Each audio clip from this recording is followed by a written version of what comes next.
Good morning. New funds for choir music. Marco Berrini, who teaches choral music at the Conservatory, the Academy of Music Antonio Vivaldi in Alessandria, and is also the director of Ars Cantica Choir of Milan, has published a calendar of lessons as from October 2008 for the singing classes where choral music and chamber choir music is taught. Moreover, from 20 to 27 July 2008, a training course for choirs and chanters was organized at Champorcè in the Italian region Val d'Aosta, whereas at Costernino, a training course named Vox Mirabilis for choir directors took place from the 3rd to the 10th of August. A bill was introduced by Minister De Angelis to promote and give a boost to bands, folk and choral music, i.e. the so-called popular music. In fact, according to Article 40 of Law 14.867, a contribution of €920 is scheduled for the music bands generically defined as large bands. According to said project, a fund within the limit of the resources made available for that purpose is granted to the popular music associations. Moreover, price reductions not below 50% for traveling by air, sea or train are offered using the National Flag Airline or Shipping Line or Trenitalia SPA. Also reductions up to 50% of the fees in connection with the state music courses.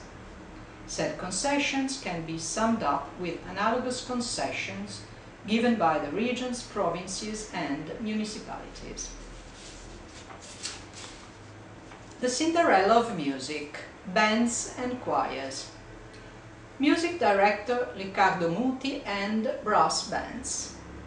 On 14 July 2008, the famous Riccardo Muti directed a band of young musicians at the Ravenna Festival.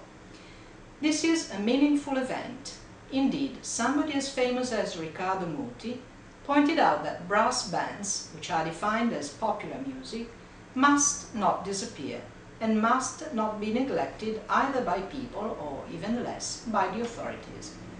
Unfortunately, cuts are made on the financing side of this type of organizations, which are authentic cultural associations.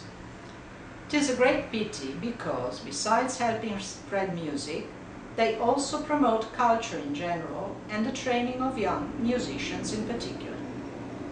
Riccardo Muti said that Italy is a country where culture should be a pillar of its public life and economic life. It is instead a sort of Cinderella.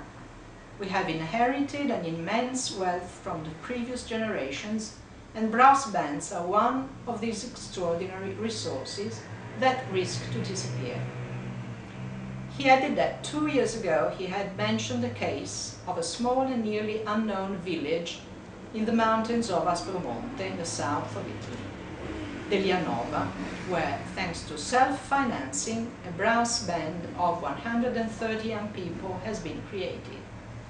He defined them as talented musicians. In France or in England, he pointed out, no professional in any village would ever dream of financing a brass band without public funds. Another episode, which director Riccardo Muti mentioned, was a concert of Gregorian music at the Rocca San Leo in the Italian region Emilia-Romagna, performed by a choir of about 60 people of every age and social status, excellent amateur singers. This represents a wealth which can be compared with those woods which are burnt in the summer. The pyromaniac in this case is the state. To sing in a choir or to play an instrument in a brass band or in an orchestra means to learn to be part of a community where harmony is created precisely by the differences, by the counterpoint as it were, and where privileges are overcome by merit, and where everything is done in the interest of the group. Goodbye.